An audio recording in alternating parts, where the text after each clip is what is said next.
പല ആളുകളും പല രൂപത്തിൽ ശ്രമിച്ചിട്ടും ക്ലിയർ ആവാത്ത ഒരു പ്രശ്നമായിരിക്കും മലബന്ധം അതല്ലെങ്കിൽ കോൺസ്റ്റിപ്പേഷൻ എന്ന് പറയുന്നത്. നമ്മൾ ആഹാരം കഴിക്കുന്നത് പോലെ തന്നെ പ്രധാനമാണ് നമ്മുടെ ശരീരത്തിൽ ഉണ്ടാകുന്ന വേസ്റ്റ് പ്രോഡക്ട്സ് പുറന്തള്ളുക എന്നുള്ളത്. പല ആളുകളും പറയാറുണ്ട് ഒരുപാട് പച്ചക്കറികൾ കഴിക്കുന്നുണ്ട്, ഇലക്കറികൾ കഴിക്കുന്നുണ്ട്, നാരുകൾ കൂടുതൽ അടങ്ങിയിട്ടുള്ള ഫുഡുകൾ കഴിക്കുന്നുണ്ട്, എന്നിട്ടും ഈ മലബന്ധം പോകുന്നില്ല അല്ലെങ്കിൽ മലബന്ധം മാറുന്നില്ല എന്ന് പറയാറുണ്ട്. പലപ്പോഴും നമ്മൾ ശ്രദ്ധിക്കേണ്ടത് നമുക്ക് വരുന്ന മലബന്ധം ഈ നാരുകളുടെ അഭാവം കൊണ്ടുള്ളത് മാത്രമാണെങ്കിൽ മാത്രമേ നമുക്ക് ഈ മലബന്ധം പൂർണ്ണമായിട്ട് മാറുകയുള്ളൂ ഇത്തരത്തിലുള്ള ഫുഡുകൾ കഴിച്ചാൽ. എന്നാൽ നമുക്ക് വരുന്ന മലബന്ധം മറ്റ് കാരണങ്ങൾ കൊണ്ട് എന്തെങ്കിലും ആണെങ്കിൽ, അതായത് നമ്മൾ ഫുഡിൽ നാരുകൾ അടങ്ങിയ ഫുഡൊക്കെ കഴിച്ചിട്ടും നമുക്ക് ഈ മലബന്ധം വരുന്നുണ്ടെങ്കിൽ അത് മറ്റു പല കാരണങ്ങൾ കൊണ്ടാവാം. പൈൽസ് പോലെയുള്ള എന്തെങ്കിലും അസുഖങ്ങൾ കൊണ്ടാവാം, അതല്ലെങ്കിൽ മറ്റ് പല അസുഖങ്ങൾ കൊണ്ടാവാം. അപ്പോൾ എന്തുകൊണ്ടാണ് നമുക്ക് മലബന്ധം വരുന്നതെന്ന് മനസ്സിലാക്കി അതിനനുസരിച്ചിട്ട് വേണം നമ്മളുടെ ഭക്ഷണ കാര്യങ്ങളൊക്കെ ശ്രദ്ധിക്കാൻ. അപ്പോൾ പലപ്പോഴും നമ്മൾ നാരുകൾ അടങ്ങിയിട്ടുള്ള ഫുഡുകൾ കഴിക്കുമ്പോൾ ചില ആളുകൾക്ക് മലബന്ധം പൂർണ്ണമായിട്ട് മാറില്ല. അപ്പോൾ പലപ്പോഴും ഇത്തരത്തിലുള്ള മറ്റ് അസുഖങ്ങൾ കൊണ്ടായിരിക്കും അവർക്ക് മലബന്ധം വരുന്നത്. അപ്പോൾ ഇടയ്ക്കിടയ്ക്ക് ഇങ്ങനെ മലബന്ധം വരുന്ന ആളുകൾ ശ്രദ്ധിക്കേണ്ട കാര്യങ്ങൾ എന്തൊക്കെയാണ്, എളുപ്പത്തിൽ നമുക്ക് ഈ മലബന്ധം എങ്ങനെ മാറ്റിയെടുക്കാം, നമ്മുടെ കുടലിൽ ഇങ്ങനെ മലം കെട്ടിക്കിടന്നു കഴിഞ്ഞിട്ടുണ്ടെങ്കിൽ എന്തൊക്കെ ആരോഗ്യ പ്രശ്നങ്ങളാണ് വരുന്നത്, ഇങ്ങനെ കെട്ടിക്കിടക്കാനുള്ള കാരണങ്ങൾ എന്തൊക്കെയാണ്, അതുപോലെ തന്നെ വൈറ്റമിൻ സിയുടെ അഭാവം മൂലം നമുക്ക് മലബന്ധം വരുമോ തുടങ്ങിയ കാര്യങ്ങളാണ് ഇന്ന് വീഡിയോയിലൂടെ പറയുന്നത്. ഞാൻ doctor Semiya, doctor Basil's homeo hospital, Pandikkad, Malappuram ജില്ല.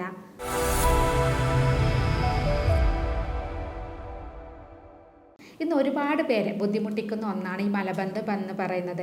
പണ്ടൊക്കെ ചെറിയ കുട്ടികളിൽ അതുപോലെ തന്നെ പ്രായമുള്ള ആളുകളിലൊക്കെയാണ് ഈ മലബന്ധത്തിൻ്റെ പ്രശ്നങ്ങളും അതുപോലെ കോൺസ്റ്റിപ്പേഷനൊക്കെ കാണാറുള്ളത്.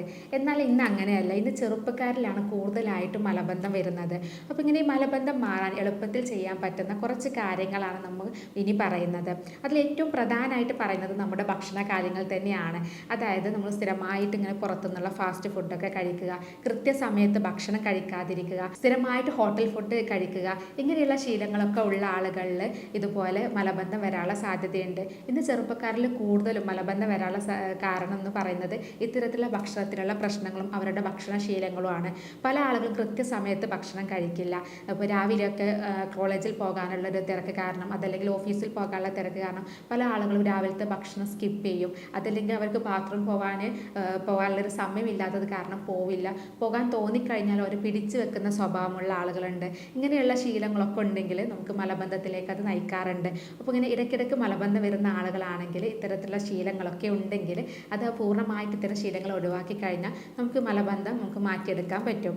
അതുപോലെ തന്നെ സ്ഥിരമായിട്ട് ജങ്ക് ഫുഡും ഫാസ്റ്റ് ഫുഡൊക്കെ കഴിക്കുന്ന ആളുകളുണ്ട്. പലപ്പോഴും നമ്മൾ പുറത്തുനിന്ന് ഭക്ഷണം കഴിക്കാറാണ് കൂടുതൽ ആളുകൾ. ജോലിയിൽ ചെയ്യുന്ന ആളുകളൊക്കെ ആണെങ്കിൽ, അല്ലെങ്കിൽ പുറത്ത് കോളേജിലൊക്കെ പഠിക്കുന്ന ആളുകളാണെങ്കിൽ പലപ്പോഴും പുറത്തുനിന്ന് ഫുഡ് കഴിക്കുന്ന ആളുകളായിരിക്കും. അപ്പോൾ അങ്ങനെയുള്ളവർക്കും ഇതുപോലെ മലബന്ധം ഇടയ്ക്ക് വരാനുള്ള സാധ്യതയുണ്ട്. അപ്പം അങ്ങനെയുള്ളവർ ശ്രദ്ധിക്കേണ്ടത് കൂടുതലായിട്ട് പച്ചക്കറികൾ, ഇലക്കറികൾ, ഇങ്ങനെ കൂടുതലായിട്ട് നാരുകൾ അടങ്ങിയിട്ടുള്ള ഫുഡുകൾ ഭക്ഷണത്തിൽ ഉൾപ്പെടുത്തുക. അതുപോലെ തന്നെ ധാരാളം വെള്ളം കുടിക്കുക. ഇങ്ങനെയുള്ള കാര്യങ്ങളൊക്കെ ചെയ്ത് കഴിഞ്ഞിട്ടുണ്ടെങ്കിൽ അത് ശരിയായി വരാറുണ്ട്. അപ്പോൾ നേരത്തെ പറഞ്ഞ പോലെ തന്നെ നമുക്ക് മലബന്ധം വരുന്നത് ഈ നാരുകളുടെ അഭാവം കൊണ്ടാണെങ്കിൽ മാത്രമേ ഉള്ളൂ നമുക്ക് ഇത്തരത്തിൽ ഭക്ഷണം കഴിച്ചാൽ മലബന്ധം മാറുകയുള്ളൂ. അല്ലെങ്കിൽ നമുക്ക് മറ്റ് എന്തെങ്കിലും കാരണങ്ങൾ കൊണ്ടാണെങ്കിൽ അതിനുള്ള ചികിത്സ എടുക്കുകയാണ് വേണ്ടത്. ഇനി ഇത്തരത്തിൽ നാരുകൾ അടങ്ങിയിട്ടുള്ള ഫുഡുകളൊക്കെ കഴിച്ചിട്ട് നമ്മുടെ മലബന്ധം ശരിയാവുന്നില്ലെങ്കിൽ നമുക്ക് വേറെ എന്തെങ്കിലും ബുദ്ധിമുട്ടുകൾ ഉണ്ടോ എന്നുള്ളത് ശ്രദ്ധിക്കുക. അതായത് സ്ഥിരമായിട്ട് ഇരുന്ന് ജോലി ചെയ്യുന്ന ആളുകളിൽ പൈൽസ് സംബന്ധമായിട്ടുള്ള പ്രശ്നങ്ങളൊക്കെ വരാനുള്ള സാധ്യത കൂടുതലാണ്. അതായത് കൂടുതൽ സമയം ഇരുന്ന് ജോലി ചെയ്യുന്ന ആളുകളിൽ രക്തോട്ടം കുറവായിരിക്കും. ഇങ്ങനെ രക്തോട്ടം കുറയുന്ന സമയത്ത് അത് രക്തം നമ്മുടെ കുടലുകളിലോ അല്ലെങ്കിൽ രക്തക്കുഴലുകളിൽ കെട്ടിക്കിടക്കുമ്പോൾ ആ ഭാഗത്തുള്ള രക്തക്കുഴലുകൾ വീർക്കും. ഇങ്ങനെ രക്തക്കുഴലുകൾ വീർത്ത് കഴിഞ്ഞിട്ടുണ്ടെങ്കിൽ ആ ഭാഗത്ത് അതിനെയാണ് നമ്മൾ പൈൽസ് എന്ന് പറയുന്നത്. അപ്പോൾ ഇങ്ങനെ പൈൽസ് രോഗം വന്നു കഴിഞ്ഞിട്ടുണ്ടെങ്കിൽ നമുക്ക് മലബന്ധം വരാനുള്ള സാധ്യതയുണ്ട്. അപ്പോൾ സ്ഥിരമായിട്ട് ഇരുന്ന് ജോലി ചെയ്യുന്ന ആളുകളാണെങ്കിൽ അവർക്ക് പൈൽസ് രോഗം ഉണ്ടോ എന്നുള്ളത് ഉറപ്പ് വരുത്തുക. അങ്ങനെയാണെങ്കിൽ അതിൻ്റെ കൂടെ നമുക്ക് പല ലക്ഷണങ്ങളും കാണിക്കാം. മലബന്ധം വരാം, അതുപോലെ തന്നെ ഇടയ്ക്ക് ബ്ലീഡിങ് ഉണ്ടാവാം, അതല്ലെങ്കിൽ നമുക്ക് ഇടയ്ക്കിടയ്ക്കായിട്ട് ബാത്റൂം പോകാനുള്ളൊരു ടെൻഡൻസി ഉണ്ടാവാം. ഇങ്ങനെയുള്ള ലക്ഷണങ്ങളൊക്കെ ഉണ്ടോ എന്നുള്ളത് ഉറപ്പ് വരുത്തുക. അതുപോലെ തന്നെ മലദ്വാരത്തിൻ്റെ ഭാഗത്ത് എന്തെങ്കിലും തടിപ്പുകളായിട്ട് എന്തെങ്കിലും പുറത്തേക്ക് കാണുന്നുണ്ടോ എന്നുള്ളത് നോക്കുക. അപ്പോൾ ഇത്തരത്തിൽ രോഗം കൊണ്ടുണ്ടാവുന്ന മലബന്ധമാണെങ്കിൽ നമുക്ക് ഈ ഒരു രോഗത്തിന് ചികിത്സ എടുത്തു കഴിഞ്ഞാൽ തന്നെ ഈ മലബന്ധം മലബന്ധം പൂർണ്ണമായിട്ട് മാറ്റിയെടുക്കാൻ പറ്റും. അതുപോലെ തന്നെ IBS പോലെയുള്ള അസുഖങ്ങൾ, ഇറിറ്റബിൾ ബവൽ ഡിസീസ്, നമ്മുടെ കുടലിന് വരുന്ന ഒരു അസുഖമാണ്. അതായത് കുടലിൻ്റെ ഭാഗത്ത് നീർക്കെട്ട് വരുന്നതിനെയാണ് നമ്മൾ IBS എന്ന് പറയുന്നത്. അപ്പോൾ ഇങ്ങനെ IBS വന്നു കഴിഞ്ഞിട്ടുണ്ടെങ്കിലും നമുക്ക് ഇടയ്ക്കിടയ്ക്ക് മലബന്ധം വരാം, വയറിളക്കം ഇങ്ങനെ മാറി മാറി വരാറുണ്ട്. അപ്പോൾ അങ്ങനെയുള്ള ബുദ്ധിമുട്ടുള്ള ആളുകളാണെങ്കിൽ മറ്റ് പല ലക്ഷണങ്ങളും കാണിക്കാം. അവർക്ക് ഇടയ്ക്കിടയ്ക്കായിട്ട് ബാത്റൂമിൽ പോകാനുള്ള ടെൻഡൻസി വരിക, ഭക്ഷണം കഴിച്ച ഉടനെ ബാത്റൂമിൽ പോകാനുള്ള ടെൻഡൻസി വരിക, പക്ഷെ പോയി കഴിഞ്ഞാൽ കുറച്ച് മാത്രം പോവുക, വളരെ ടൈറ്റായിട്ട് പോവുക, ഇങ്ങനെയുള്ള ലക്ഷണങ്ങൾ വരുന്നുണ്ടെങ്കിൽ തീർച്ചയായിട്ടും അത് IBS കൊണ്ടാണ്, അതായത് ഇറിറ്റബിൾ ബവൽ ഡിസീസ് കൊണ്ടാണ്. അപ്പോൾ ഇങ്ങനെ ഇറിറ്റബിൾ ബവൽ ഡിസീസ് ഉള്ള ആളുകളാണെങ്കിൽ അവർ അതിനനുസരിച്ചുള്ള ട്രീറ്റ്മെൻറ്റ് എടുത്താൽ മാത്രമേ അവർക്ക് ഈ മലബന്ധം മാറുകയുള്ളൂ. ഇതിൽ ശ്രദ്ധിക്കേണ്ടത്, ഇങ്ങനെ IBS ഉള്ള ആളുകൾക്ക് മലബന്ധം വന്നു കഴിഞ്ഞിട്ടുണ്ടെങ്കിൽ പല ആളുകളും എന്താ ചെയ്യുക, പച്ചക്കറികളും ഇലക്കറികളും ഈ നാരുകൾ അടങ്ങിയിട്ടുള്ള ഫുഡുകൾ കൂടുതൽ കഴിക്കുകയാണ് ചെയ്യുക. എന്നാൽ IBS ഉള്ള ആളുകളാണെങ്കിൽ, കുടലിൻ്റെ ഭാഗത്ത് നീർക്കെട്ടുള്ള ആളുകളാണെങ്കിൽ നമ്മൾ ഇലക്കറികളും പച്ചക്കറികളും കുറയ്ക്കുകയാണ് ചെയ്യേണ്ടത്.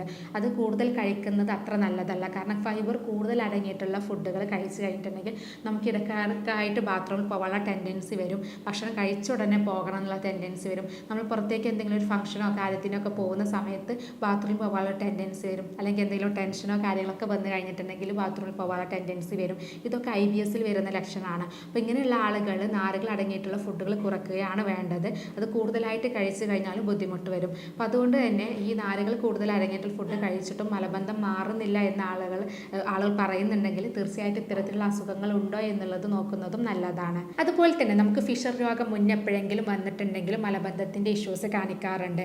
കാരണം ഫിഷർ രോഗം വന്നു കഴിഞ്ഞിട്ടുണ്ടെങ്കിൽ, അതായത് മലദ്വാരത്തിൻ്റെ ഭാഗത്ത് വിള്ളലുകൾ വന്നു കഴിഞ്ഞിട്ടുണ്ടെങ്കിൽ ആ ഭാഗത്തുള്ള സ്ഫിങ്ക്റ്റേഴ്സിൽ പ്രശ്നങ്ങൾ വരുന്നത് കാരണം തന്നെ ആ ഭാഗം നമുക്ക് മലദ്വാരം ചുരുങ്ങാനുള്ള സാധ്യതയുണ്ട്. ഇങ്ങനെ ആനസ് ഇങ്ങനെ കൺസ്ട്രക്റ്റഡ് ആയിട്ട് ചുരുങ്ങിക്കഴിഞ്ഞാലും അതിലൂടെ മലം പോകാൻ ബുദ്ധിമുട്ടായിരിക്കും. അങ്ങനെയുള്ള ആളുകളിലും മലബന്ധം വരാം. അതുപോലെ തന്നെ തൈറോയിഡ് പോലെയുള്ള ഹൈപ്പോതൈറോയിഡിസം പോലെയുള്ള അസുഖങ്ങളിൽ ഈ മലബന്ധം കാരണമാകുന്നുണ്ട്. അപ്പോൾ അതുകൊണ്ട് തന്നെ ഇത്തരത്തിലുള്ള അസുഖങ്ങളുണ്ടോ എന്നുള്ളതും ശ്രദ്ധിക്കണം. അതുപോലെ തന്നെ പ്രമേഹ രോഗികളിലും മലബന്ധം വരാനുള്ള സാധ്യതയുണ്ട്.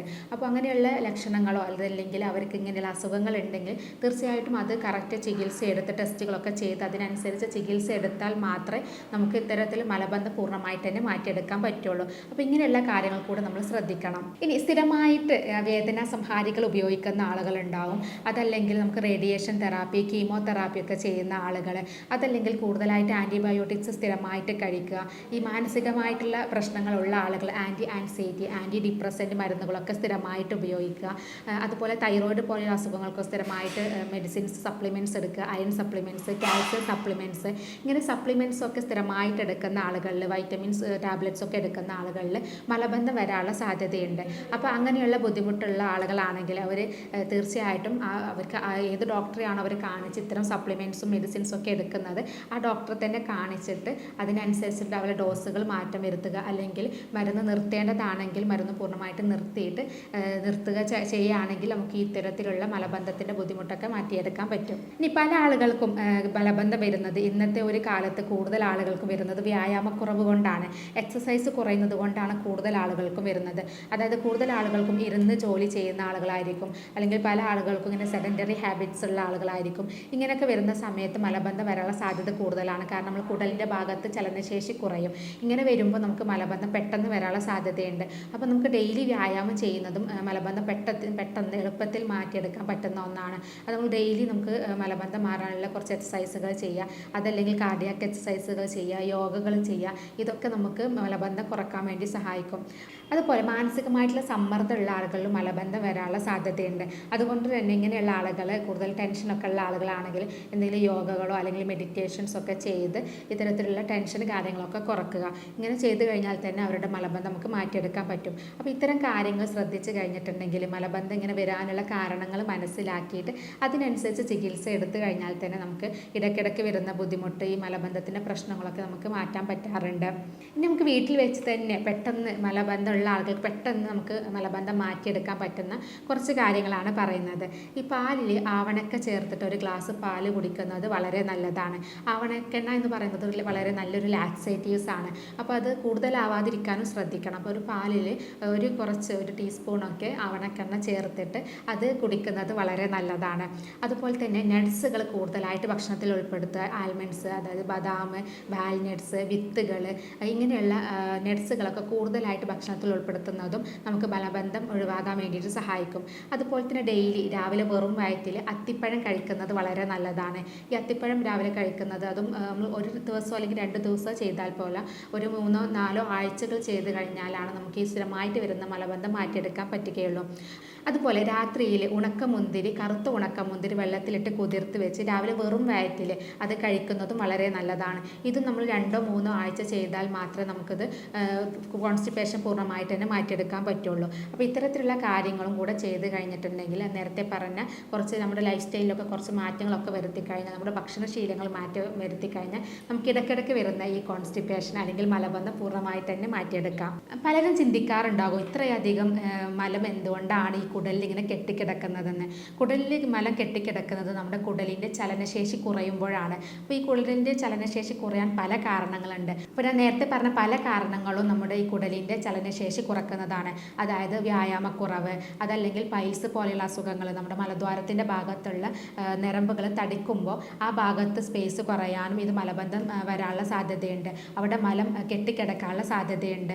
അതുപോലെ തന്നെ ഗ്യാസ്ട്രൈറ്റിസ്, IBS പോലെയുള്ള വയറ് സംബന്ധമായിട്ടുള്ള പ്രശ്നങ്ങളിലൊക്കെ കുടലിൻ്റെ ചലനശേഷി കുറയും. ഇങ്ങനെ കുടലിൻ്റെ ചലനശേഷി കുറഞ്ഞു കഴിഞ്ഞിട്ടുണ്ടെങ്കിലും നമുക്ക് ആ ഭാഗത്ത് മലം കെട്ടിക്കിടക്കാനും ഇത് നമുക്ക് കുടലിൻ്റെ ആരോഗ്യത്തെ ബാധിക്കാനും സാധ്യതയുണ്ട്. അപ്പോൾ ഇത്തരത്തിലുള്ള ഗ്യാസിൻ്റെ ഇഷ്യൂസും മലബന്ധമൊക്കെ കാണിക്കുന്നുണ്ടെങ്കിൽ നമ്മൾ ശ്രദ്ധിക്കേണ്ടത് നമ്മുടെ കുടലിൻ്റെ ആരോഗ്യത്തിൽ എന്തെങ്കിലും മാറ്റം വന്നിട്ടുണ്ടോ എന്നുള്ളതാണ്. അപ്പോൾ ഇങ്ങനെയുള്ള ലക്ഷണങ്ങളൊക്കെ കാണിക്കുന്നുണ്ടെങ്കിൽ നമുക്ക് ഇടയ്ക്കിടയ്ക്കായിട്ട് അസുഖങ്ങൾ വരിക, അലർജി പ്രോബ്ലംസ് വരിക, അതുപോലെ തന്നെ ശരീരഭാരം കൂടി വരുന്നുണ്ടെങ്കിൽ, പഞ്ചസാരയോട് ആസക്തിയൊക്കെ ഉണ്ടെങ്കിൽ നമ്മുടെ കുടലിന് എന്തോ ഒരു ബുദ്ധിമുട്ട് വന്നിട്ടുണ്ട് എന്നുള്ളതാണ്. അപ്പോൾ അത് കറക്റ്റായിട്ട് അതിന് ടെസ്റ്റൊക്കെ ചെയ്തിട്ട് എൻഡോസ്കോപ്പി എടുത്തിട്ടൊക്കെ അതിനെന്തെങ്കിലും ബുദ്ധിമുട്ടുണ്ടെങ്കിൽ അതിന് കറക്റ്റായിട്ടുള്ള ചികിത്സ എടുത്താൽ ഇത്തരത്തിൽ ഇടയ്ക്കിടയ്ക്ക് വരുന്ന ഈ ബുദ്ധിമുട്ടുകളൊക്കെ, മലബന്ധം, വയറ് സംബന്ധമായിട്ടുള്ള പ്രശ്നങ്ങൾ, ദഹന പ്രശ്നങ്ങളൊക്കെ നമുക്ക് മാറ്റിയെടുക്കാൻ പറ്റാറുണ്ട്. അതുപോലെ നമ്മുടെ ശരീരത്തിൽ വൈറ്റമിൻ സിയുടെ ഡെഫിഷ്യൻസി വന്നു കഴിഞ്ഞിട്ടുണ്ടെങ്കിലും മലബന്ധം പോലെയുള്ള പ്രശ്നങ്ങളിലേക്ക് നയിക്കാറുണ്ട്. നമുക്കറിയാം വൈറ്റമിൻ സി എന്ന് പറയുന്നത് ആൻറ്റി ഓക്സിഡൻ്റ് ആണ്. അപ്പോൾ ഈ വൈറ്റമിൻ സി ഡെഫിഷ്യൻസി വന്നു കഴിഞ്ഞിട്ടുണ്ടെങ്കിൽ നമ്മുടെ വായയുടെ ഭാഗത്തൊക്കെ പുണ്ണ്, അതുപോലെ വയറിൽ പുണ്ണ്, അസിഡിറ്റി പ്രോബ്ലംസ് ഒക്കെ വരാനുള്ള സാധ്യതയുണ്ട്. അപ്പോൾ ഇങ്ങനെയുള്ള ബുദ്ധിമുട്ടൊക്കെ വന്നു കഴിഞ്ഞിട്ടുണ്ടെങ്കിൽ അവിടെ നമുക്ക് ദഹനം കറക്റ്റായിട്ട് നടക്കില്ല. അപ്പോൾ ദഹനം കറക്റ്റായിട്ട് നടന്നിട്ടില്ലെങ്കിൽ മലബന്ധം വരാനും നമുക്ക് മലം കറക്റ്റ് പോവാതിരിക്കാനും വേണ്ടിയിട്ട് കാരണമാകും. അപ്പോൾ അതുകൊണ്ട് തന്നെ വൈറ്റമിൻ സി ഡെഫിഷ്യൻസി നമുക്ക് മലബന്ധത്തിലേക്ക് നയിക്കുന്നുണ്ട്. അപ്പോൾ അങ്ങനെയുള്ള ആളുകൾ വൈറ്റമിൻ സി ഡെഫിഷ്യൻസി ഉണ്ടോ എന്നുള്ളത് ചെക്ക് ചെയ്ത് അതിനനുസരിച്ച് വൈറ്റമിൻ സി അടങ്ങിയിട്ടുള്ള ഫുഡുകൾ കഴിച്ചു കഴിഞ്ഞാൽ തന്നെ ഇത്തരത്തിൽ മലബന്ധത്തിൻ്റെ ബുദ്ധിമുട്ട് മാറ്റിയെടുക്കാൻ പറ്റും. അപ്പോൾ വൈറ്റമിൻ സി കൂടുതൽ അടങ്ങിയിട്ടുള്ള സിട്രസ് പഴങ്ങൾ, ഓറഞ്ച്, മുന്തിരി പോലെയുള്ള പുളിയുള്ള ഫ്രൂട്ട്സിലാണ് കൂടുതൽ വൈറ്റമിൻ സി അടങ്ങിയിട്ടുള്ളത്. അതുപോലെ തന്നെ നാരങ്ങ, നെല്ലിക്ക, പുളി, ഇതിലൊക്കെ കൂടുതലായിട്ട് വൈറ്റമിൻ സി അടങ്ങിയിട്ടുണ്ട്. അതുപോലെ തന്നെ കൂടുതൽ പപ്പായ, അതുപോലെ നേന്ത്രപ്പഴം, മത്സ്യങ്ങൾ, മാംസം പോലെയുള്ളതൊക്കെ വൈറ്റമിൻ സി കൂടുതൽ അടങ്ങിയിട്ടുണ്ട്. അപ്പോൾ അത്തരത്തിലുള്ള ഫുഡുകൾ നമ്മൾ സ്ഥിരമായിട്ട് കഴിച്ചാലും നമുക്ക് ഈ മലബന്ധം, വൈറ്റമിൻ സി ഡെഫിഷ്യൻസി കൊണ്ടുള്ള മലബന്ധമാണെങ്കിൽ നമുക്ക് ഇത് പൂർണ്ണമായിട്ട് തന്നെ മാറ്റിയെടുക്കാൻ പറ്റും. പലപ്പോഴും ഇങ്ങനെ ആളുകൾക്ക് മലബന്ധം വരുമ്പോൾ നമുക്ക് അടുത്തുള്ള മെഡിക്കൽ ഷോപ്പിൽ പോയിട്ട് വയറിളക്കാനുള്ള മരുന്ന് വാങ്ങിക്കുന്നതാണ് പല ആളുകളുടെയും ഒരു ഹാബിറ്റ് എന്ന് പറയുന്നത്. ഇങ്ങനെ നമ്മൾ വയറിളക്കുന്ന മരുന്ന് സ്ഥിരമായിട്ട് ഉപയോഗിക്കുന്നത് അത്ര നല്ലതല്ല. കാരണം സ്ഥിരമായിട്ട് നമ്മൾ ഇത്തരത്തിലുള്ള വയറിളക്കുന്ന മരുന്നുകൾ ഉപയോഗിച്ച് കഴിഞ്ഞിട്ടുണ്ടെങ്കിൽ നമുക്ക് അത് ഇല്ലാതെ പോകാത്തൊരവസ്ഥയിലേക്ക് മാറും. പിന്നീട് നമുക്ക് സ്ഥിരമായിട്ട് ഈ മരുന്ന് കഴിക്കേണ്ടി വരും. അപ്പോൾ അതുകൊണ്ട് തന്നെ സ്ഥിരമായിട്ട് ഇങ്ങനെ വയറിളക്കുന്ന മരുന്ന് ഉപയോഗിക്കാതിരിക്കുന്നതാണ് ഏറ്റവും നല്ലത്. അപ്പോൾ എന്തുകൊണ്ടാണ് നമുക്ക് മലബന്ധം വരുന്നതെന്ന് നമ്മൾ മനസ്സിലാക്കിയിട്ട് നമ്മുടെ ഭക്ഷണശീലത്തിലുള്ള പ്രശ്നങ്ങൾ കൊണ്ടാണെങ്കിൽ ഭക്ഷണശീലത്തിൽ കുറച്ച് മാറ്റങ്ങൾ വരുത്തുക, അല്ലെങ്കിൽ നമ്മൾ കഴിക്കുന്ന ഭക്ഷണത്തിൻ്റെ സമയത്തിലാണ് പ്രോബ്ലം എങ്കിൽ അതിൽ മാറ്റം വരുത്തുക, അതല്ലെങ്കിൽ നമ്മൾ വെള്ളം കുടിക്കുന്നത് കുറയുന്നത് കൊണ്ടാണെങ്കിൽ ധാരാളം വെള്ളം കുടിക്കുക, വ്യായാമം ചെയ്യുക. ഇങ്ങനെ എന്തുകൊണ്ടാണ്, അല്ലെങ്കിൽ ഗ്യാസ്ട്രൈറ്റിസ് പോലെ അസുഖങ്ങൾ, IBS പോലെ അസുഖങ്ങളോ അല്ലെങ്കിൽ തൈറോയ്ഡ് പോലെ അസുഖങ്ങളൊക്കെ ആണെങ്കിൽ അതിനായിട്ടുള്ള കറക്റ്റായിട്ട് ചികിത്സ എടുക്കുക. ഇങ്ങനെയുള്ള കാര്യങ്ങളൊക്കെ ചെയ്ത് കഴിഞ്ഞിട്ടുണ്ടെങ്കിൽ ഈ മലബന്ധം നമുക്ക് പൂർണ്ണമായിട്ട് തന്നെ മാറ്റിയെടുക്കാൻ പറ്റും. ഇനി പൈൽസ് പോലെയുള്ള അസുഖങ്ങൾ ഞാൻ നേരത്തെ പറഞ്ഞു, പൈൽസ്, ഫിസ്റ്റുല പോലെയുള്ള മലദ്വാരത്തിലുണ്ടാകുന്ന അസുഖങ്ങളിലും ഈ കോൺസ്റ്റിപ്പേഷൻ, മലബന്ധം വരാം. അപ്പോൾ നമുക്ക് ഇത്തരത്തിൽ ഓപ്പറേഷൻ കൂടാതെ ഇത്തരത്തിൽ നമുക്ക് മെഡിസിൻ എടുത്തു കഴിഞ്ഞിട്ടുണ്ടെങ്കിൽ തന്നെ ഈ പൈൽസ് പോലെ അസുഖങ്ങൾ മാറ്റിയെടുക്കാൻ പറ്റും. അപ്പോൾ അതൊക്കെ മാറിക്കഴിഞ്ഞാൽ തന്നെ മലബന്ധം നമുക്ക് ഫലപ്രദമായിട്ട് ചികിത്സിക്കുകയും ചെയ്യാം. ഇനി ഇതിൻ്റെ ചികിത്സയിലേക്ക് വരികയാണെങ്കിൽ ഇതിന് വളരെ ഫലപ്രദമായിട്ടുള്ള ചികിത്സ ലഭ്യമാണ്. അപ്പോൾ ഇതിൻ്റെ കാരണങ്ങൾ മനസ്സിലാക്കിയിട്ട് ഗ്യാസ്ട്രൈറ്റിസ് പോലെയുള്ള പൈൽസ് പോലെയുള്ള അസുഖങ്ങളൊക്കെ ആണെങ്കിൽ അത് കറക്റ്റായിട്ട് ചികിത്സ എടുത്തു കഴിഞ്ഞാൽ തന്നെ നമുക്ക് അത് കറക്റ്റായി പൂർണ്ണമായിട്ട് തന്നെ മാറ്റിയെടുക്കാം. അപ്പോൾ നിങ്ങൾക്ക് ചികിത്സയിലേക്ക് വരികയാണെങ്കിൽ നമ്മളിവിടെ ചെയ്യുന്നത് രോഗിയുടെ ശാരീരികവും മാനസികവുമായിട്ടുള്ള കാര്യങ്ങൾ പഠിച്ച് യൂറോപ്യൻ നിർമ്മിത സോഫ്റ്റ്വെയറുകൾ ഉപയോഗിച്ചാണ് രോഗനിർണയവും അതുപോലെ മരുന്ന് നിർണയവും നടത്തുന്നത്. അതുപോലെ തന്നെ ജർമ്മനിയിൽ നിന്നും ഇറക്കുമതി ചെയ്യുന്ന പൊട്ടൻസി മരുന്നുകളാണ് നമ്മളിവിടെ ഉപയോഗിക്കുന്നത്. അതുകൊണ്ട് തന്നെ ഇത്തരം രോഗങ്ങൾ നമുക്ക് ഓപ്പറേഷൻ ഇല്ലാതെ സർജറി ഇല്ലാതെ തന്നെ ഫലപ്രദമായിട്ട് ചികിത്സിക്കാൻ പറ്റാറുണ്ട്. അപ്പോൾ ഇത്തരം ചികിത്സാ രീതിയെക്കുറിച്ച് അറിയാൻ എന്തെങ്കിലും സംശയങ്ങളൊക്കെ ഉണ്ടെങ്കിൽ താഴെ കാണുന്ന നമ്പറിൽ വാട്സപ്പ് ചെയ്യാവുന്നതാണ്. സ്നേഹത്തോടെ doctor Semiya, doctor Basil's homeo hospital, Pandikkad, Malappuram ജില്ല.